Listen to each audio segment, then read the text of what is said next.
Hello! Thank you for joining us. Me. Thank you for joining me. It's Annika's birthday today, so she's not here. Of course. Happy birthday, Annika. And it also happens to be Juneteenth, so happy Freedom Day to everybody out there. Woohoo! We are going to go over a little bit of our recap from what we read last time, and then we're going to kind of show off our crafts from last time. I want to see if I can look at everybody's comments and reply to those. However, I don't seem to see any on my laptop over here for Facebook, so and they don't show up on my phone, which I'm filming this with. So yeah, I don't know what you guys are saying to me, if you're saying anything at all. So maybe if you want to leave comments after the fact, or y'all can just talk to each other. I don't know. I can't get it to pull up over here. I don't know if it's because I'm signed in as the library and it just doesn't want to show up stuff. I'm trying to see what's happening, and yeah, it's just not working for me. But we're gonna go forward with it, and hopefully everything's just handy dandy and okie dokie. So, last week our activity after we read was to draw a bacteria, and we gave you a link to kind of give you some ideas of what bacteria look like. And I'll show you Annika's, since she isn't here currently, and I would just love to show off her work because it's great. She made this guy. And he's beautiful and I love him. He's got lots of scales and he's got some sunglasses because he's super cool. So, and then because I'm a big old nerd, decided to make an actual bacterium, Borrelia burgdorferi, which is the guy that causes Lyme disease. Oh boy, he's a little swiggly dude and he comes out of ticks. But I did give him some bunny ears up here, so, you know, he's not as intimidating. But yeah, for Aza, you know, her whole world is just kind of focused on all of these bacteria and all these terrible things that are invasive and kind of take away her autonomy. And I thought, why not? We can draw some bacteria and kind of keep in theme with the book. So last time that we read, we were just kind of jumping right in, and if we had some issues with Aza's mental health.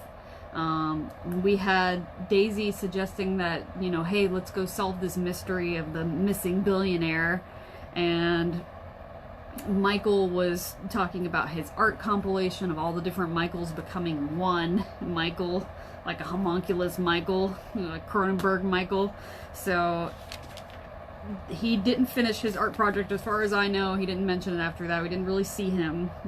We know that Aza's mom is a teacher, and she had very institutional ideas about the school itself and how it's operated, how things look and feel, as well as, you know, monetary issues within that institution. So it was a lot of really heavy themes, and we're gonna go read some more today, and hopefully we can find out who Lyle, the mystery golf cart man, is. Ooh, what is he gonna do? I hope that he just brings them to where they're supposed to go, and maybe he's not too suspicious of them. I don't know. I'd be suspicious if I were Lyle. So yeah, Daisy and Aza got caught last time by the golf cart man, but they played the "oh no, we're in trouble, please come help us" damsel in distress moment, and we're gonna have to see if Lyle bought it or not. So before we start reading, disclaimer, you have to be at least 13 to listen to this. There are some strong themes and there is some language, and we are not going to censor the book, so be prepared to hear some words. If it's not for you, turn us off. So alrighty, let's go ahead and get started for today. We are on chapter 4, Turtles All the Way Down. Lyle ushered us into his golf cart and then drove us down a narrow asphalt path along the golf course, past a big log cabin with a wooden sign out front, identifying it as The Cottage. I hadn't visited the Pickett estate in many years, and it had grown even more majestic. The sand traps of the golf course were newly raked. The cart path we drove on had no cracks or bumps. Newly planted maple trees lined the path, but mostly I just saw endless grass, weedless, freshly mown into a diamond pattern. The Pickett estate was silent, sterile, and endless, like a newly built housing subdivision before actual people moved into it. I loved it. As we drove, Daisy struck up a wholly unsettled conversation. "So you head up security here?" "I am security here," he answered. "How long have you worked for Mr. Pickett?" "Long enough to know you're not friends with Davis," he answered. Daisy, who lacked the capacity to experience embarrassment, was not discouraged. "Holmesy here is the friend. Were you working the day that Pickett disappeared?"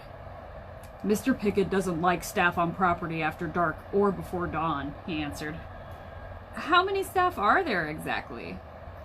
Lyle stopped the golf cart. "Y'all best know Davis, or else I'm taking you downtown and having you booked for trespassing." We rounded a corner and I saw the pool complex, a shimmering blue expanse with the same island I remembered from my childhood, except now it was covered by a glass-plated geodesic dome. The water slides, cylinders that were curved and wove around one another, were still there too, but they were dry. On a patio beside the pool were a dozen teak lounge chairs, each with a white towel laid out atop the cushions. We drove halfway around the pool to another patio where Davis Pickett was reclining on a lounger. He was wearing his school polo shirt and khaki pants, holding a book at an angle to block the sun as he read. When he heard the cart, he sat up and looked over at us. He had skinny sunburned legs and knobby knees. He wore plastic-rimmed glasses and an Indiana Pacers hat. "Asa Holmes?" he asked. He stood up. The sun was behind him, so I could hardly see his face. I got out of the golf cart and walked over to him. "Hi," I said. I didn't know if I should hug him, and he didn't seem to know if he should hug me, so we just sort of stood there not touching, which, to be honest, is my preferred form of greeting. "To what do I owe the pleasure?" he asked, his voice flat, neutral, unreadable. Daisy walked up behind me and held out her hand and shook Davis's forcefully. "Daisy Ramirez, Holmesy's best friend. We had a canoe puncture." "We hit a rock and landed on Pirates Island," I said. "You know these people?" Lyle asked. Yeah, it's fine, thanks, Lyle. Can I get you guys anything? Water? Dr. Pepper?" "Dr. Pepper?" I said, a bit confused. "Wasn't that your favorite soda?" I just blinked at him for a second and then said, yeah, I'll have a Dr. Pepper." "Lyle, can we get 3 Dr. Peppers?" "Sure thing, boss," Lyle answered and took off on the golf cart. Daisy's glance at me said, "I told you he'd remember." And then she wandered off. Davis didn't seem to notice. There was something sweetly shy about the way he looked at me, glancing at and then away from my face, his big brown eyes bigger than life through his glasses. His eyes, his nose, his mouth, all his facial features were too big for him, like they'd grown up, but his face was still a kid's face. I'm not sure what to say," he said. "I'm not good at chit-chat." Try saying what you're thinking," I said. "That's something I never ever do." He smiled a little and then shrugged. "Okay, I'm thinking. I wish she wasn't after the reward." "What reward?" I asked, unconvincingly. Davis sat down on one of the teak loungers, and I sat from across him. He leaned forward, bony elbows on bony knees. "I thought of you a couple weeks ago," he said, "right when he disappeared. I kept hearing his name on the news, and they would say his full name." "Oh, whoops." "That's me, I guess." "Russell Davis Pickett," and I kept thinking, that's my name. And it was just so weird to hear the newscaster say, "Russell Davis Pickett has been reported missing," because I was right here. "And that made you think of me?" "Yeah, I don't know. I remember you telling me, I asked about your name once, and you said that your mom named you Asa because she wanted you to have your own name, a sound you could really make your own." "It was my dad, actually. I could remember Dad talking to me about my name, telling me, "It spans the whole alphabet because we wanted you to know that you can be anything." "Whereas your dad," I said. "Right. Made me a junior. Resigned me to juniority." "Well, you're not your name," I said. "Of course I am. I can't not be Davis Pickett. Can't not be my father's son." "I guess," I said. "And I can't not be an orphan." "I'm sorry." His eyes met mine. A lot of old friends had been in touch. Oh, excuse me. A lot of old friends have been in touch the last few days, and I'm not an idiot. I know why. But I don't know where my dad is. "The truth is," I said, and then stopped as a shadow flashed over us. I turned around. Daisy was standing over me. "The truth is," she said, "we were listening to the radio, heard a news report about your father, and then Holmesy here told me she had a crush on you when you guys were kids." "Daisy," I sputtered. And I was like, "Let's go see him. I bet it's true love." So we arranged for a shipwreck, and then you remember she likes Dr. Pepper, and it is true love. It's just like The Tempest. And okay, I'm gonna leave you now so you can live happily ever after. And her shadow was gone, replaced by the golden light of the sun. Is that really... Well, I don't think it's exactly like The Tempest, I said. But I couldn't stand to tell him the truth. Anyway, it wasn't a lie. Not all the way. I mean, we were just kids. After a minute, he said, "You almost don't even look like the same person." "What?" "Like, you were this scrawny little lightning bolt, and now you're... what? Different. Grown up." My stomach was kind of churning, but I couldn't tell why. I never understood my body. Was it scared or excited? Davis was looking past me at the stand of trees along the river's edge. "I really am sorry about your dad," I said. He shrugged. "My dad's a huge shitbag. He skipped town before getting arrested because he's a coward." I didn't know how to answer that. The way people talked about fathers could almost make you glad not to have one. "I really don't know where he is, Asa, and even if anyone does know, they're not going to say anything because he can pay them a lot more than the reward. I mean, $100,000? $100,000 isn't a lot of money." I just stared at him. "Sorry," he said. "That probably sounded dickish." "Probably?" "Right, yeah," he said. I just mean, he'll get away with it. He always gets away with it." I was starting to respond when I heard Daisy return. She had a guy with her, tall, broad-shouldered, wearing matching khaki shorts and a polo shirt. "We are going to meet a tutuara," Daisy said excitedly. Davis got up and said, "Asa, this is Malik Moore, our zoologist." He said "our zoologist," as if they were normal words to say in the course of everyday conversation. As if most people who reached a certain standing in life acquired a zoologist. I stood up and shook Malik's hand. "I take care of the trottoir," he said. Everyone seemed to know that I knew what the hell a trottoir was. Malik walked over to the edge of the pool, knelt down, lifted a door hidden in the patio's tile, and pressed a button. A reticulated chrome walkway emerged from the pool's edge and arced over the water to reach the island. Daisy grabbed my arm and whispered, "Is this real life?" And then the zoologist waved his hand dramatically, gesturing for us to walk across the bridge. He followed behind us across a metal bridge to the geodesic dome. Malik swiped a card near the glass door. I heard a seal break, and then the door opened. I stepped in and was suddenly in a tropical climate, at least 20 degrees warmer and considerably more humid than the actual outdoors. Daisy and I stayed near the entryway while Malik darted around and finally emerged with a large lizard, maybe 2 feet long and 3 inches tall. Its dragon-like tail wrapped around Malik's arm. "You can pet her," Malik said.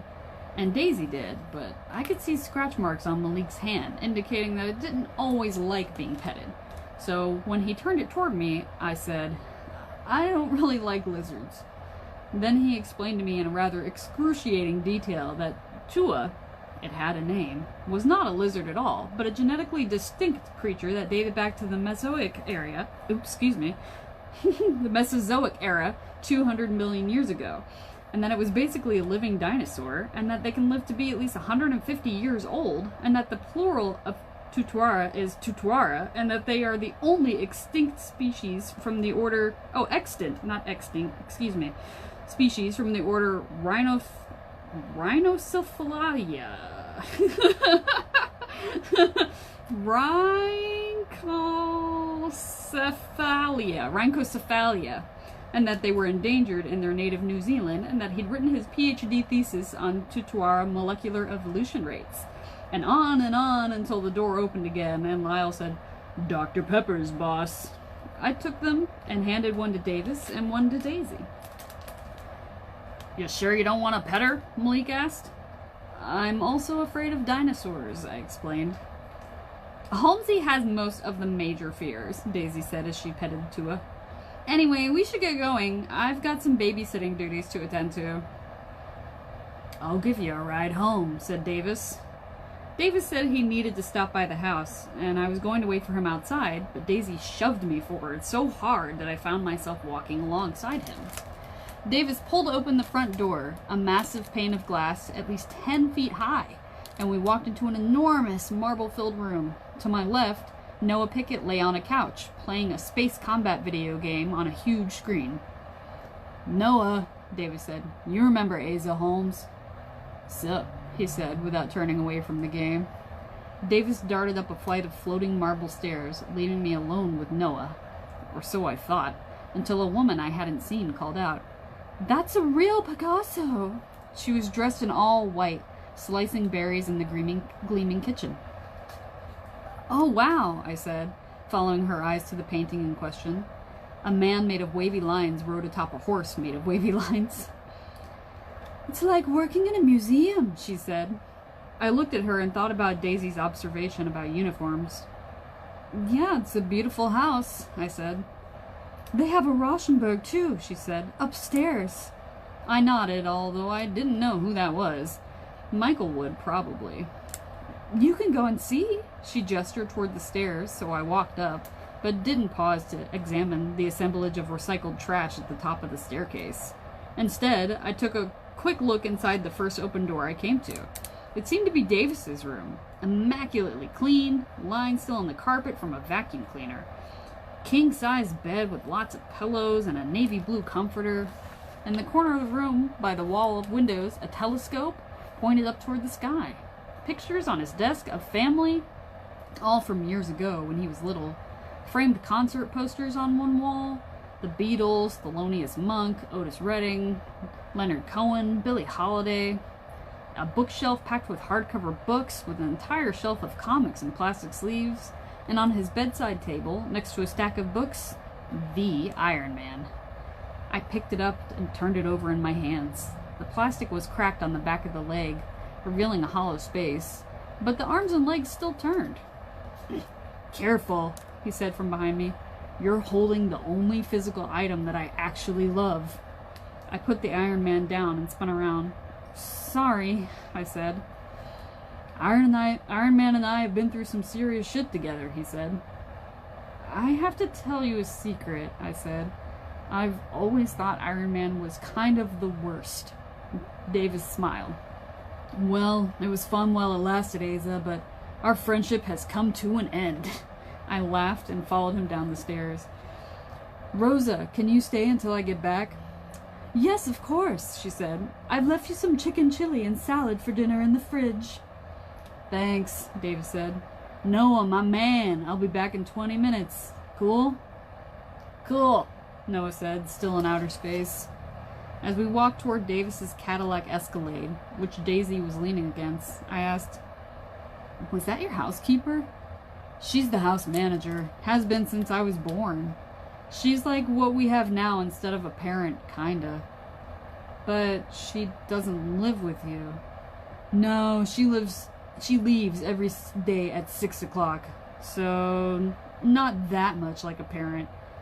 Davis unlocked the doors. Daisy got in the back seat and told me to take shotgun. As I walked around the front of the car, I noticed Lyle standing next to his golf cart. He was talking to a man raking up the first fallen leaves of autumn, but staring at Davis and me. "I'm just gonna drop these two off," Davis told him. Be safe, boss, Lyle answered. Once the car doors were closed, he said, "Everyone is always watching me. It's exhausting." "I'm sorry," I said. Davis opened his mouth as if to speak, seemed to think better of it, and then a moment later continued, "Like, you know how in middle school or whatever you feel like everyone is looking at you all the time and secretly talking about you? It's like that middle school feeling, only people really are talking about me and whispering about me." "Maybe they think you know where your dad is," Daisy said. "Well, I don't, and I don't want to." He said it firmly, unshakably. "Why not?" Daisy asked. I was watching Davis as he spoke, and I saw something in his face flicker without quite going out. "At this point, the best thing my dad can do for Noah and me is stay gone. It's not like he ever took care of us anyway." Although only the river separated us, it was a 10-minute winding drive back to my house because there's only one bridge in my neighborhood. We were quiet except for my occasional directions. When we last pulled into my driveway, I asked for his phone and typed my number into it. Daisy got out without saying goodbye, and I was about to do the same, but when I gave him his phone back, Davis took my right hand and turned it over, palm up. "I remember this," he said, and I followed his eyes down to the Band-Aid covering my fingertip. I pulled my hand away and closed my fingers into a fist. "Does it hurt?" he asked. For some reason, I wanted to tell him the truth. "Whether it hurts is kind of irrelevant." "That's a pretty good life motto," he said. I smiled. "Yeah, I don't know. Okay, I should go." Right before I closed the door, he said, "Well, it's good to see you, Asa." I said, "Yeah, you too." As Daisy and I drove toward her apartment in Harold's warm embrace, she wouldn't shut up about the crush she was certain I had. "Holmesy, you're aglow, you're luminous, you're beaming." "I'm not." "You are." "I honestly can't even tell if he's cute." "He's in that vast boy middle," she said. "Like, good-looking enough that I'm willing to be won over. The whole problem with boys is that 99% of them are, like, okay. If you could dress and hygiene them up properly and make them stand up straight and listen to you and not be a dumbass, they'd be totally acceptable." I'm really not looking to date anyone. I know people often say that when they're secretly looking for a romantic partner, but I meant it. I definitely felt attracted to some people, and I liked the idea of being with someone, but the actual mechanics of it didn't much suit my talents. Like, parts of a typical romantic relationship that made me anxious included 1. Kissing, 2. Having to say the right things to avoid hurt feelings, 3. Saying more wrong things while trying to apologize, 4. Being at a movie theater together and feeling obligated to hold hands after your hands become sweaty and the sweat starts mixing together, and 5. The part where they say, "What are you thinking about?" And they want you to be like, "I'm thinking about you, darling," but you're actually thinking about how cows literally could not survive if it weren't for the bacteria in their guts, and how that sort of means that cows do not exist as independent life forms, but that's not really something you can say out loud, so you're ultimately forced to choose between lying and seeming weird. "Well, I want to date someone," Daisy said. "I'd make a go at little orphan billionaire myself, except he wouldn't stop looking at you. Hey, speaking of which, here's a fascinating piece of trivia. Guess who gets Pickett's billions if he dies?" Davis and Noah? "No," Daisy said. "Guess again." "The zoologist." "Nope." "Just tell me." "Guess." "Fine, you." "Alas, no," which is so unjust. I'm such a billionaire without the billions, Holmesy. I have the soul of a private jet owner and the life of a public transportation writer. It's a real tragedy. But no, not me, not Davis, not the zoologist. The Tuatara. Wait, what? The Tua-fucking-Tara, Holmesy. Malik told me it was a matter of public record, and it totally is. Listen. She held up her phone. Indianapolis Star's article from last year. Russell Pickett, the billionaire chairman and founder of Pickett Engineering, shocked the black tie audience at last night's Indianapolis Prize by announcing that his entire estate would be left to his pet Tuatara, calling the creatures, which can live to more than 150 years of age, magical animals. Pickett said that he had created a foundation to study his Tuatara and provide the best possible care for it. Through investigating Tua's secrets, he said, referring to his pet by name, humans will learn the key to longevity and better understand the evolution of life on Earth. When asked by a Star reporter to confirm he planned to leave his entire estate to a trust benefiting a single animal, Pickett confirmed, "My wealth will benefit Tua and only Tua until her death. After that, it will go to a trust to benefit all Tuatara everywhere." A representative of Pickett Engineering said that Pickett's private affairs had no bearing on the direction of the company. Nothing says fuck you to your kids quite like leaving your fortune to a lizard. Well, as you recall, it isn't a lizard, I pointed out. Holmesy, someday you're going to win the Nobel Prize for being incredibly pedantic, and I'm going to be so proud of you. Thanks, I said. I pulled up outside of Daisy's apartment complex and parked Harold. So, if Davis's dad died, he and his brother get nothing? Don't you think at least have to pay for your kid's college or something? Don't know, she said. But it makes me think Davis really would turn in his dad if he knew where he was. Yeah, I said. Someone has to know. He needed help, right? You can't just disappear. Right, but there's so many possible accomplices. Pickett has like thousands of employees, and who knows how many people working on that property too. I mean, they have a zoologist. It would sort of suck having all those people around your house all day. Like people who aren't in your family, just like constantly in your space. Indeed, Holmesy. However, does one bear the pain of over-enthusiastic servants? I laughed, and Daisy clapped her hands and said, "Okay, my to-do list. Research wills, get police report. Your to-do list. Fall for Davis, which you've already mostly done. Thanks for the ride. Time to go pretend I love my sister." She grabbed her backpack, climbed out of Harold, and slammed his precious, fragile door behind her. When I got home, I watched TV with Mom, but I couldn't stop thinking about Davis looking down at my finger, holding my hand in his.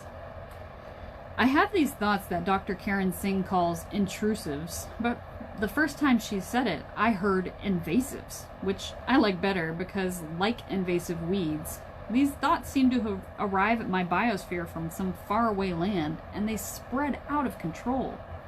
Supposedly everyone has them. You look out from over a bridge or whatever, and it occurs to you out of nowhere that you could just jump. And then if you're most people, you think, well, that was a weird thought, and move on with your life. But for some people, the invasive can kind of take over, crowding out all the other thoughts until it's the only one you're able to have. The thought you're perpetually either thinking or distracting yourself from. You're watching TV with your mom, this show about time-traveling crime solvers, and you remember a boy holding your hand, looking at your finger, and a thought occurs to you. You should just unwrap that Band-Aid and check to see if there's an infection. You don't actually want to do this, it's just an invasive. Everyone has them, but you can't shut yours up. Since you've had a reasonable amount of cognitive behavioral therapy, you tell yourself, I am not my thoughts, even though deep down you're not sure what exactly that makes you. Then you tell yourself to click a little X in the top corner of that thought to make it go away. And maybe it does for a moment. You're back in your house, on the couch, next to your mom, and then your brain says, well, but wait, what if your finger is infected? Why not just check? The cafeteria wasn't exactly the most sanitary place to reopen that wound, and then you were in that river. Now you're nervous, because you previously attended this exact rodeo on thousands of occasions, and also because you want to choose the thoughts that are called yours. The river was filthy after all. Have you gotten some river water on your hand? It wouldn't take much. Time to unwrap the Band-Aid. You tell yourself that you were careful not to touch the water, but yourself replies, but what if you touch something that touched the water? And then you tell yourself that this wound is almost certainly not infected, but the distance you've created with the almost gets filled by the thought, you need to check for infection. Just check it so we can calm down. And then fine, okay, you excuse yourself to go to the bathroom and slip off the Band-Aid to discover that there isn't blood, but there might be a bit of moisture on the bandage pad. You hold the Band-Aid up to the yellow light in the bathroom, and yes, that definitely looks like moisture. Could be sweat, of course, but it also might be water from the river. Or worse still, seroperluent drainage. I'm going to have to put that word and look it up. I've never seen this word before in my life. Seroperluent drainage. A sure sign of infection, so that you find the hand sanitizer in the medicine cabinet and squeeze some onto your fingertip, which burns like hell, and then you wash your hands thoroughly, singing your ABCs while you do, to make sure you've scrubbed for the full 20 seconds recommended by the Center for Disease Control. You carefully dry your hands with a towel, and you dig your thumbnail all the way into the crack in the callus until it starts bleeding, and you squeeze the blood out for as long as it comes, and then you blot the wound dry with a tissue. You take a Band-Aid from inside your jeans pocket, where there is never a shortage of them. You carefully reapply the bandage. You return to the couch to watch TV, and for a few or many minutes, you feel the shivering jolt of the tension easing, the relief of giving in to the lesser angels of your nature. And then 2 or 5 or 600 minutes pass before you start to wonder, wait, did I get all the pus out? Was there pus? Was there pus even, or was that only sweat? If it was pus, you might need to drain the wound again. The spiral tightens like that forever. Excuse me.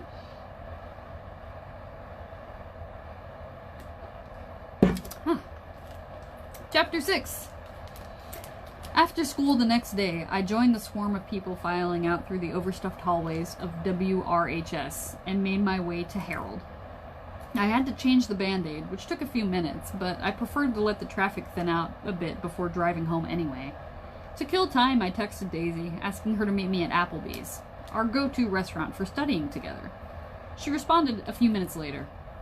I have work until 8. Meet you after? Me. Do you need a ride? Her. Dad picked me up. He's taking me. Has Davis texted? Me. No. Should I text him? Her. Absolutely not. Her. Wait between 24 and 30 hours. Obviously. You're intrigued, but not obsessed. Me. Got it. I didn't know there were texting commandments. Her. Well, there are. We're almost there, so I gotta go. First order of business, drawing straws to see who has to get in the Chucky costume. Pray for me. Harold and I started our drive home, but then it occurred to me that I could go anywhere. Not anywhere, I guess, but nearly. I could drive off to Ohio if I wanted, or Kentucky, and still be home before curfew. Thanks to Harold, a couple 100 square miles of the American Midwest were mine for the taking. So instead of turning to go home, I kept driving north up Meridian Street until I merged onto the I-465. I turned up the radio as a song I liked called Can't Stop Thinking About You came on, the bass sizzling and Harold's long-blown speakers, and the lyrics stupid and silly and everything I needed. And sometimes you happen across a brilliant run of radio songs, where each time one station goes to commercial, you scan to another that has just started to play a song you love, but had almost forgotten about. A song you never would have picked, but it turns out to be perfect for shouting along to. And so I drove along to one of those miraculous playlists, headed nowhere. I followed the highway east, and then south, then west, then north, and then east again, until I ended up at the same Meridian Street exit where I had started. The journey around Indianapolis cost about $7 in gas, and I knew it was wasteful, but I felt so much better after circling the city. When I parked in the driveway to open up the garage door, I saw a series of texts from Daisy.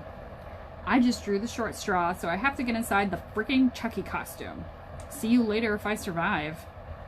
If I die, I weep at my grave every day until a seedling appears in the dirt, and then cry on it to make it grow until it becomes a beautiful tree whose roots surround my body. They're making me go now. They're taking away my phone. Remember me, Holmesy! Update, I survived. Getting a ride to Applebee's after work. See you. In the living room, Mom was grading quizzes with her feet up on the coffee table. I sat down next to her, and without looking up, she said, "A Lyle from Pickett Estate brought over our canoe today, repaired. Said you and Daisy were paddling down the White River and hit a rock." "Yeah. I said. You and Daisy, she said, paddling on the White River.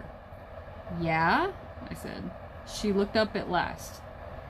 Seems like something you would only do if, say, you wanted to run into Davis Pickett. I shrugged. Did it work? She asked. I shrugged again, but she kept looking at me until I gave in and spoke. I was just thinking about him, wanting an excuse to check on him, I guess. How is he doing without his father? I think he's okay, I said. Most people don't seem to like their dads much. She leaned into me, her shoulder against mine. I knew we were both thinking about my dad, but we had never been good at talking about him. I wonder if you would have clashed with your father. I didn't say anything. He would have understood you, that's for sure. He got your wish in a way I never could, but he was such a worrier, and you might have found that exhausting. I know I did sometimes. You worry too, I said. I suppose. Mostly about you. I don't mind worriers, I said. Worrying is the correct worldview. Life is worrisome. You sound just like him. She smiled a little. I still can't believe he left us. She said it like it was a decision, like he'd been mowing the lawn that day and thought, I think I'll fall down dead now. I cooked dinner that night, a macaroni scramble with canned vegetables, boxed macaroni, and some proper cheddar cheese. And then we ate while watching a reality TV show about regular people trying to survive in the wild. My phone finally buzzed while Mom and I were doing the dishes, Daisy telling me she had arrived at Applebee's. So I told Mom I'd be back by midnight and reunited with Harold, who was, as always, a pure delight. Applebee's is a chain of mid-quality restaurants serving American food, which essentially means that everything features cheese. Last year, some kid showed up on our doorstep and talked my mom into buying a huge coupon book to support his Boy Scout troop or something, and the book turned out to include 60 Applebee's coupons offering 2 burgers for $11. Daisy and I have been working our way through them ever since. She was waiting for me at a booth, changed out of her work shirt and into a scoop-neck turquoise top, staring into the depths of her phone. Daisy didn't have a computer, so she did everything on her phone. From texting to writing fan fiction, she could type on it faster than I could on a regular keyboard. Have you gotten a dick pic? She asked in lieu of saying hello. I've seen one, I said, scooting into the bench across from her. Well, of course you've seen one, Holmesy. Christ, I'm not asking if you're a 17th century nun. I mean, have you ever received an unsolicited, no-context dick pic? Like, a dick pic is a form of an introduction. Not really, I said. Look at this, she said, and she handed me her phone. Yeah, that's a penis, I said, squinting and turning it slightly counterclockwise. Right, but can we talk about it for a minute? Can we please not? I dropped the phone as Holly, our server, appeared at the table.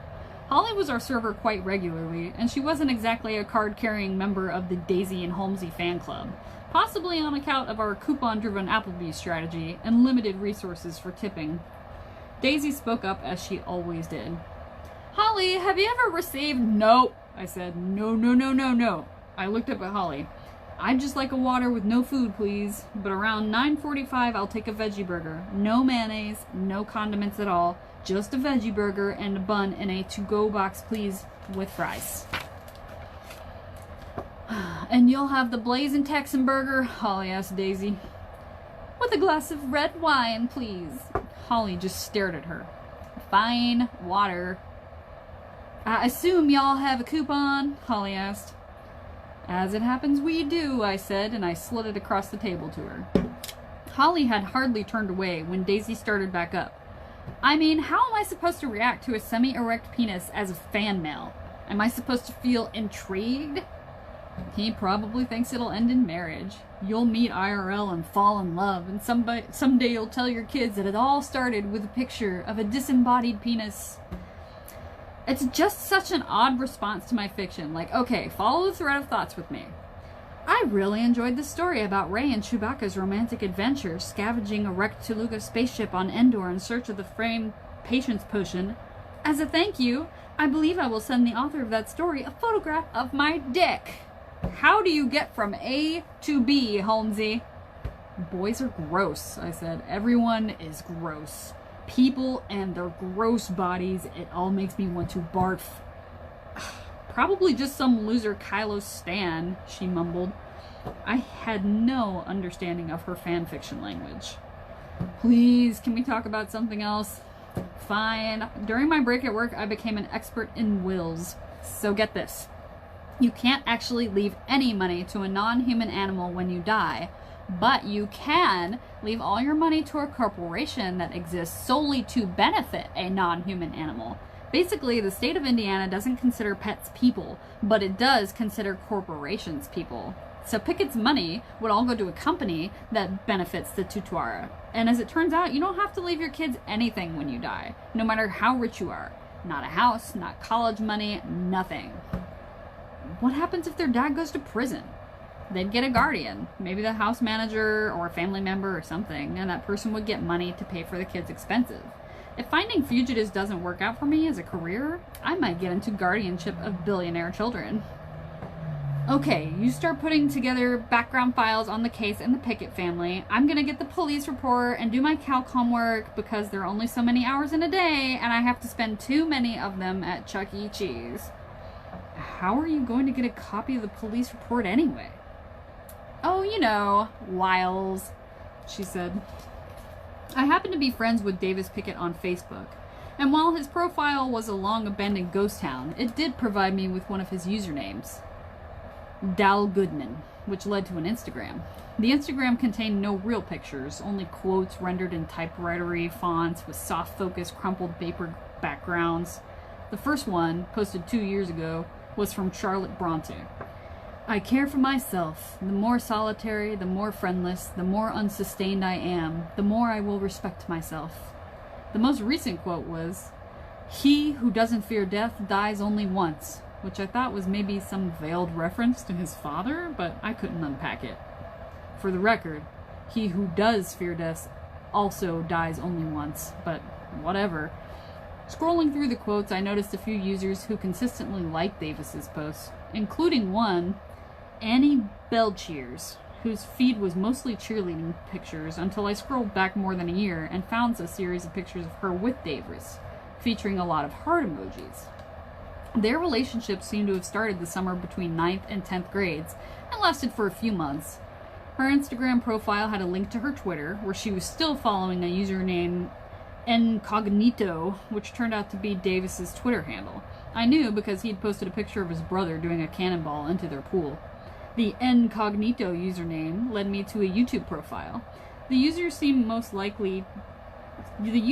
to like mostly basketball highlights and those really long videos where you watch someone play a video game, and then eventually, after scrolling through many pages of search results, to a blog. At first I couldn't tell for sure if the blog was Davis's. Each post began with a quote and featured a short little paragraph that was never quite autobiographical enough to place him, like this one. At some point in life, the world's beauty becomes enough. You don't need to photograph, paint, or even remember it. It is enough. Toni Morrison. Last night I lay on the frozen ground staring up at a clear sky, only somewhat ruined by light pollution and the fog produced by my own breath. No telescope or anything, just me and the wide open sky.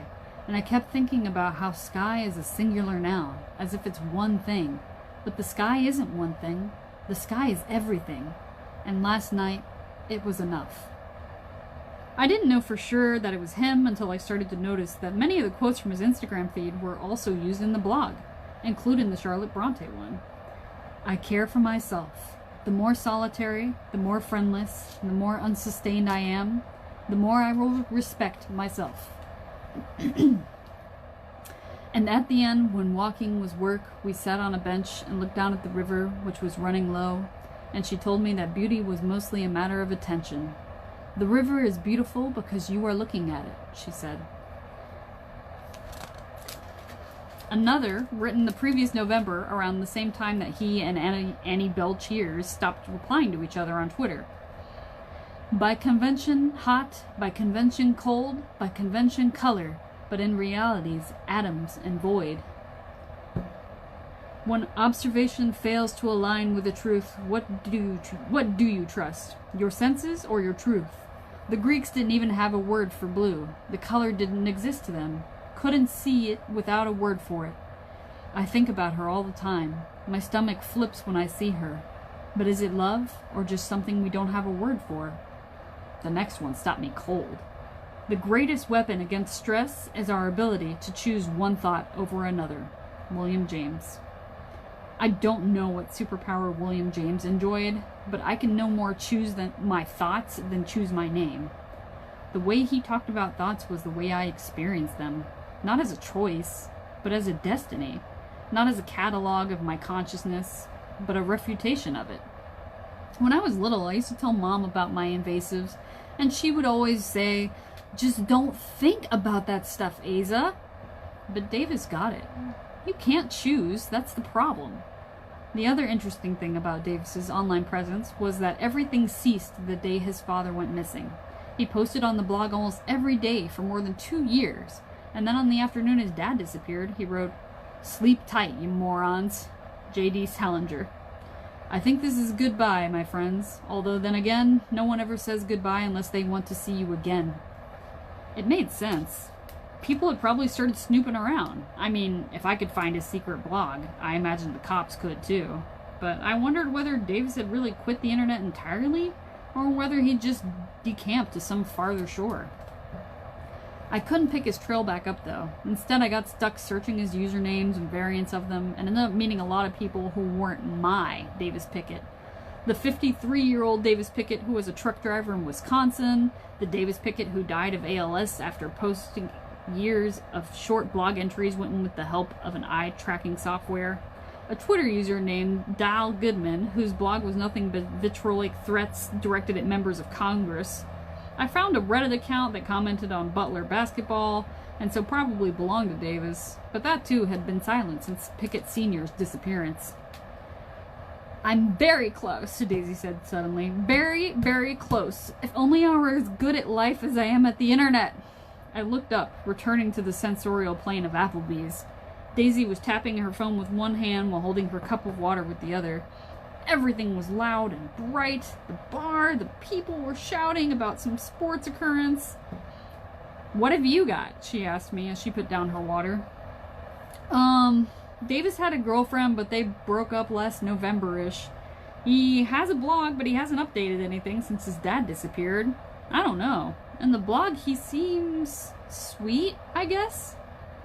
Well, I'm glad you used your internet detective skills to determine that Davis is sweet. Holmesy, I love you, but find some info on the case. So I did. The Indianapolis Star wrote about Russell Pickett a lot because his company was one of Indiana's biggest employers, but also because he was constantly getting sued.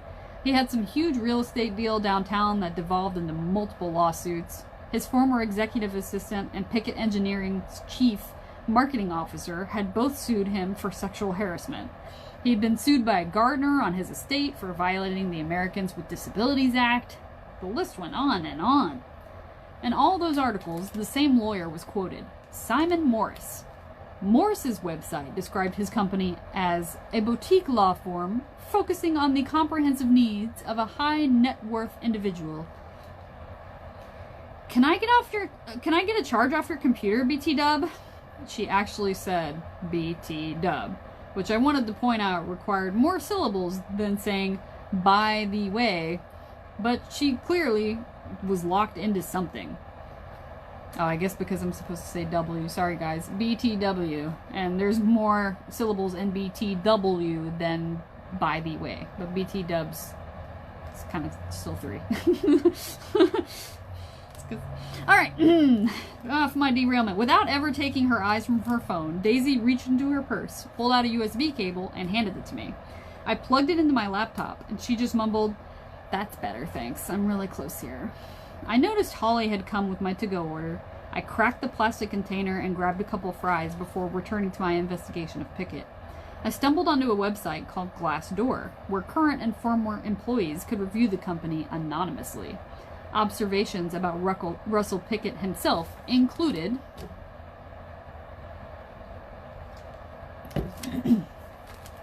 The CEO is skeezy as hell. Russell Pickett is a straight-up megalomaniac. I'm not saying Pickett executives make you break the law, but we do frequently hear executives start sentences with, I'm not saying that you should break the law, but... So that's the kind of guy Pickett was.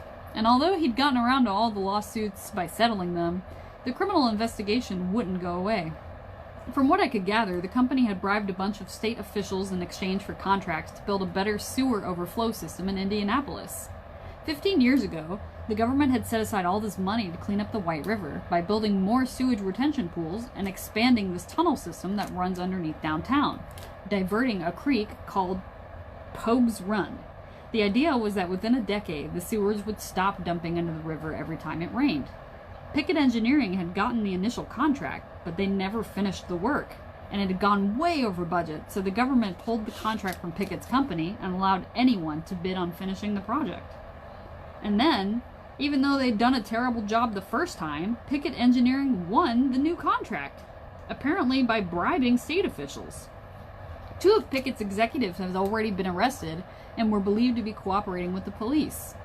Pickett himself hadn't yet been charged, although an editorial in the paper from 3 days before his disappearance criticized the authorities. The Indianapolis Star has had enough evidence to indict Russell Pickett. Why don't the authorities? And it's happening. Okay, hold on. Just waiting for the zip download and opening, and yes, oh, hell yes. Daisy finally looked up at me and smiled. Her front teeth were a little crooked, turning towards each other, and she was self-conscious about it, so she rarely smiled all the way. But now I could even see her gums. Can I do the thing, like at the end of Scooby-Doo, and tell you how I did it? I nodded. So for the first article about Pickett's disappearance, it refers to a police report obtained by the Indianapolis Star. That story was written by Sandra Oliveras, with the additional reporting by this dude, Adam Bitterly, which is a bummer of a last name. But anyway, he's clearly the junior guy on the story, and a quick Google search shows him to be a recent IU grad. So I made up an email address that looks almost exactly like Sandra's and emailed Bitterly in order to send me a copy of the police report. And he replied like, I can't, I don't have it on my home computer. So I told him to go the hell into my office and email it to me. And he was like, it's Friday night. And I was like, I know it's Friday night, but the news doesn't stop breaking on the weekend. Do your job, or I'll find someone else who will do it. And he went to the fucking office and emailed me scans of the fucking police report. Jesus. Welcome to the future, Holmesy. It's not about hacking computers anymore. It's about hacking human souls. The file is in your email. Sometimes I wondered if Daisy was my friend only because she needed a witness. As the file downloaded, I glanced away from my screen through the slits of the blinds to the parking lot outside. A streetlight was shining right at us, which made everything around it look pitch black.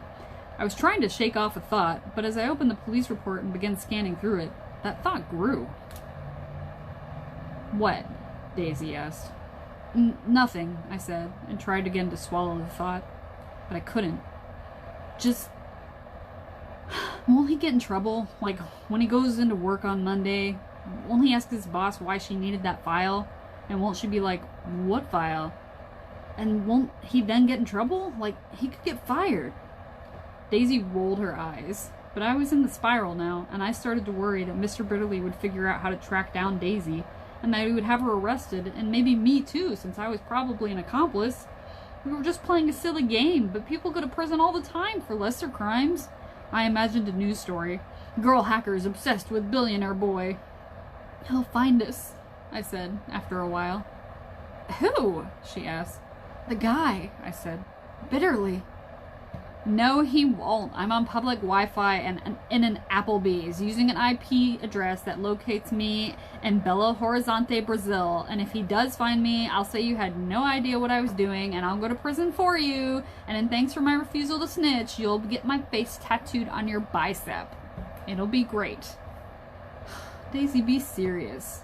I am being serious. Your skinny little bicep needs a tattoo of my face. Also, he's not going to get fired, he's not going to find us, and most of all, he will learn an important lesson about fishing in a way that is minimally harmful to his life and the company he works for. Calm down, alright? I gotta get back to this very important argument I'm having with a stranger on the internet about whether Chewbacca is a person. Holly came back with the check, an unsubtle reminder that we'd overstayed our welcome. I put down the debit card Mom had given me. Daisy never had any money, and my mom let me charge $25 a week as long as I kept straight A's. Beneath the table, I rubbed my thumb against the callus of my finger. I told myself that Daisy was probably right, that everything would probably be fine. Probably. Daisy didn't look up from her phone, but said, "Seriously, Holmesy, I won't let anything happen. I promise." "You can't control it. That's the thing," I said. "Life is not something you wield, you know?" "Hell yes it is," she mumbled, still sunk into her phone. Ugh, God. Now this guy is saying I write bestiality. Wait, what? Because in my fic, Chewbacca and Rey were in love. He's saying it is, and I'm quoting, criminal because it's interspecies romance. Not sex, even. I keep it rated teen for the kids out there. Just love. But Chewbacca isn't human, I said. "It's not a question of whether Chewie was human, Holmesy. It's a question of whether he was a person." She was almost shouting. She took Star Wars stuff quite seriously. And he was obviously a person. Like, what even makes you a person? He had a body and a soul and feelings, and he spoke a language, and he was an adult. And if he and Rey were in hot, hairy, communicative love, then let's just thank God that those two consenting, sentient adults found each other in a dark and broken galaxy. So often, nothing could deliver me from fear. But then sometimes, just listening to Daisy did the trick. She straightened something inside of me, and I no longer felt like I was in a whirlpool or walking in an ever-tightening spiral. I didn't need smiles. I was located in myself again. So, he's a person because he's sentient? Nobody complains about male humans hooking up with female Twi'leks, because of course men can choose whatever they want to bone, but when a human woman falls in love with a Wookiee, God forbid. I mean, I know I'm just feeding the trolls here, Holmesy, but I can't stand for it. I mean, like, a baby isn't sentient, but a baby is still a person. Oh, excuse me, that was that was her saying that. I just mean, like, a baby isn't sentient, but a baby is still a person. Nobody's saying anything about babies, Holmesy. This is about one adult person who happened to be human falling in love with another adult person who happened to be a Wookiee. Can Rey even speak Wookiee? You know, it's a little annoying that you don't read my fanfic, but what's really annoying is that you don't read any Chewie fanfic. If you did, you know that Wookiee was not a language, it's a species. There were at least 3 Wookiee languages. Rey learned Shiriwook from the Wookiees who came to Jakku, but she didn't usually speak it because Wookiees mostly understood Basic. I was laughing. And why are you using the past tense? Because all of this happened a long, long time ago in a galaxy far, far away, Holmesy. You always use past tense when talking about Star Wars, duh. Wait, can humans speak Shri, the Wookiee language? Daisy did a very passable Chewbacca impersonation in response, and then translated herself. That was me asking if you're gonna eat your fries. I passed the to-go carton across the table to her, and she took a handful and made another Chewbacca noise with her mouth half full of fries. What did that mean? I asked her. It's been over 24 hours. Time to text Davis. Wookiees have texting. Had texting, she corrected me. And that's the end of our section that we're reading today. Hooray! We did it! Yay! Wow, so that was quite a lot. I know it's kind of like almost 4 o'clock, so we might go a little bit over today. I'm sorry about that, but yeah, so I am starting to really enjoy Daisy's personality. Like, I get that she probably seems like a bit much when you first meet her, and I'm sure probably Ava felt the same way about her when she first met her, because you know, when you do have overwhelming thoughts in your life, you tend to gravitate toward people who are a little more low-key, but sometimes people who are passionate about something can distract you from your ruminations, of your negative ruminations, and get you to open up in a way that you aren't turned inward on yourself and only focusing on the negative aspect of your invasive thoughts. So it was very nice to see that that works for Aza and that they have kind of a symbiotic friendship, you know. She gives her, you know, Aza will buy Daisy burgers or give her a ride somewhere, or, you know, kind of keep her more grounded in her reality too. And Daisy just kind of lifts her up with her exuberance and kind of forces her, pulls her to get out of her own mind for a moment and focus on something that is going to make her brain work in a different capacity. So she's going to be thinking about Wookiee relationships and sentience and what it all means, as opposed to, you know, worrying about bacteria or something, some other invasive thought about that guy getting fired. You know, she was able to bring her friend out and be like, okay, I know what to say now to get you involved again. And I thought that was really nice. I appreciate that. That's a good friendship to have. Although she can still be a little pushy, like shoving her into Davis and stuff, you know. I guess it's for her own good that she's a little pushy, but maybe Aza needs somebody who is a little bossy in her life to kind of help her come outward. But yeah, so it looks like Lyle did not get those girls in trouble, but he didn't believe them right away. He was kind of hesitant to buy into their story. So much reading out loud, and it hurts my throat. Blah! Alright, so, that being said, there were a couple themes in there that, you know, were still kind of at the core identity of this book. I feel that, you know, Davis, he didn't feel like he was his own unique person because his dad and he share the same name. And there's a lot of animosity there between him and his dad. And his brother, Noah, he kind of didn't seem to even be in this world. He's sort of escaped through video games. And that could be a coping mechanism on his part to handle the neglect and, you know, isolation that his father and their rich position put them into. If I, you know, had the choice, I probably would live in a fantasy world rather than a real world if I needed to cope with something, you know. But Davis, you know, feels like he's not a real, he feels like a non-person, the way that Aza feels like a non-person.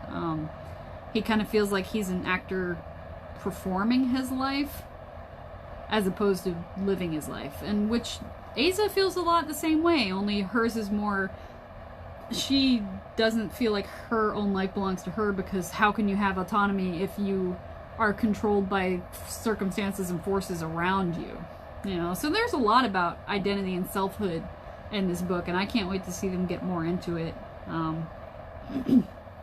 Aza, though, when she does her compulsive behavior with cracking her finger open and squeezing the blood and the pus out and everything and worrying about that infection, she started to hide it from Davis.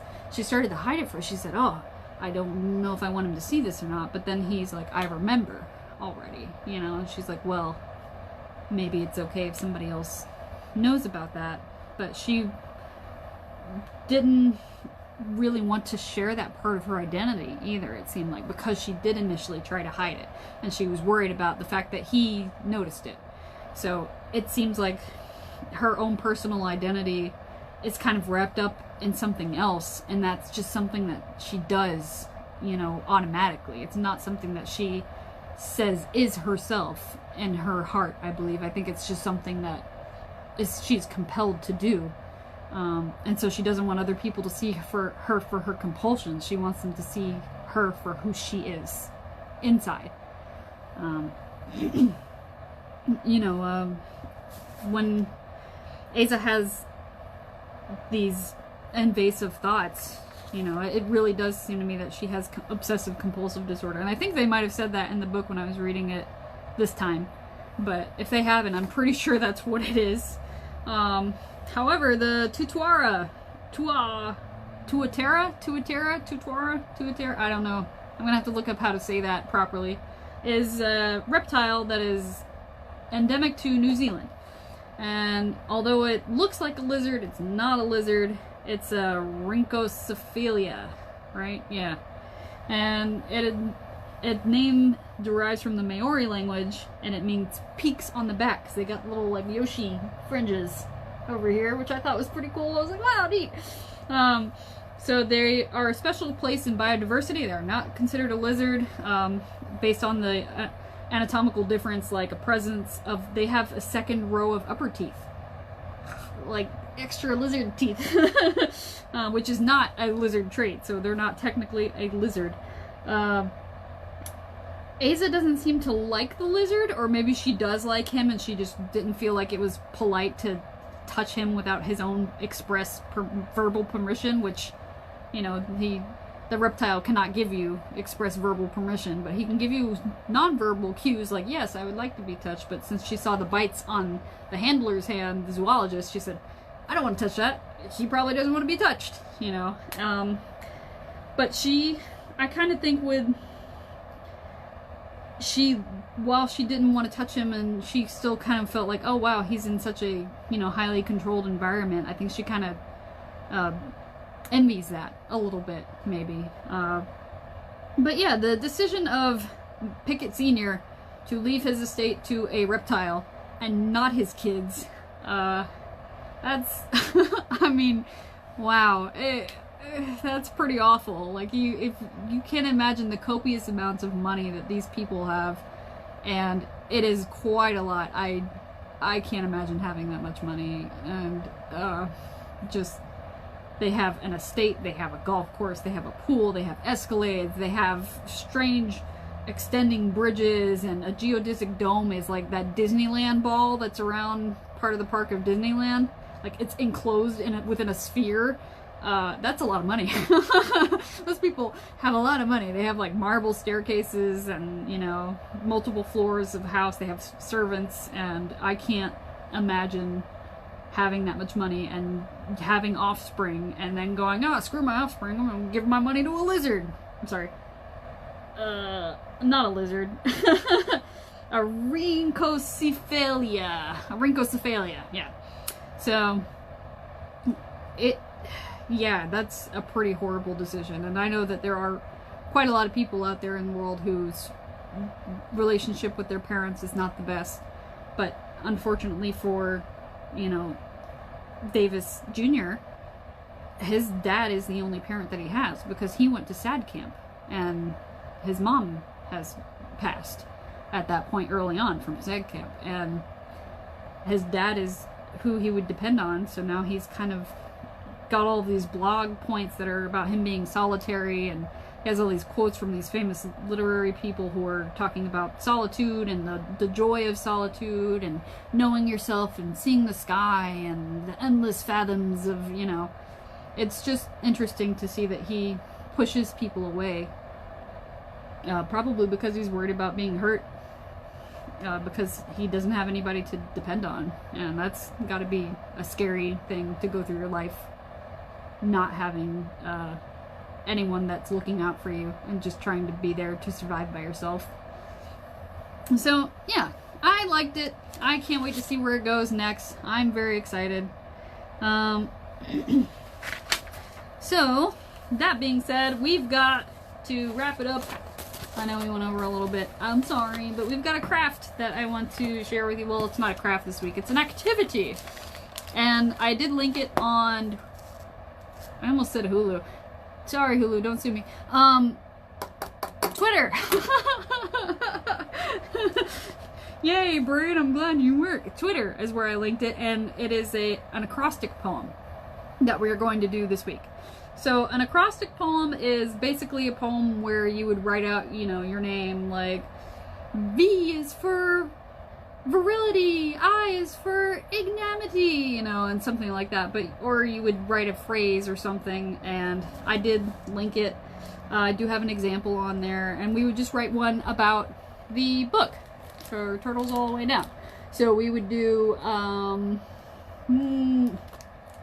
you know, something like, you could do John Green, or you could do Aza, like A, amazing, and, you know, write a poem about it. It doesn't have to be the first letter that is the main letter of your poem. So A for Aza, it doesn't have to, it could be Z for Aza, you know, and just whatever letter you make bigger is going to spell out something when you're done. But you write the poem and you do one line. And it can be, you know, any kind of device that you use with your poem too. You can use, you know, pacing of iambic pentameter. You could make a haiku out of it. Just as long as it has those letters that spell out something. That's what makes it an acrostic. Yay! Alright, so let us know what you thought of this week. And we're going to do, I think next week is the 26th, and Annika's going to read that day. But the week after that's going to be the 3rd. And on the 3rd, we're closed for the 4th of July weekend. So I might read from home, or we might figure out what to do. We'll let you know next time what we're gonna do. We might do it early, we might do it later, we might extend the program further on from that, but either way, thank you for joining us. I can't wait to see what happens next, and we're gonna start with chapter 7 starting next time and see where it goes from there, if they can find out what happened to Davis's dad, or, you know, if that's even part of their not accomplishments. It's been a long day, you guys. My brain's not working. That word where you're looking to accomplish something, but you haven't yet. Your goal. But there's another word for it, and it left, and it begins with an A, but I'll find it out at 3 in the morning when I'm trying to sleep instead. So thank you very much for joining us, and we will read more with you next time. Goodbye!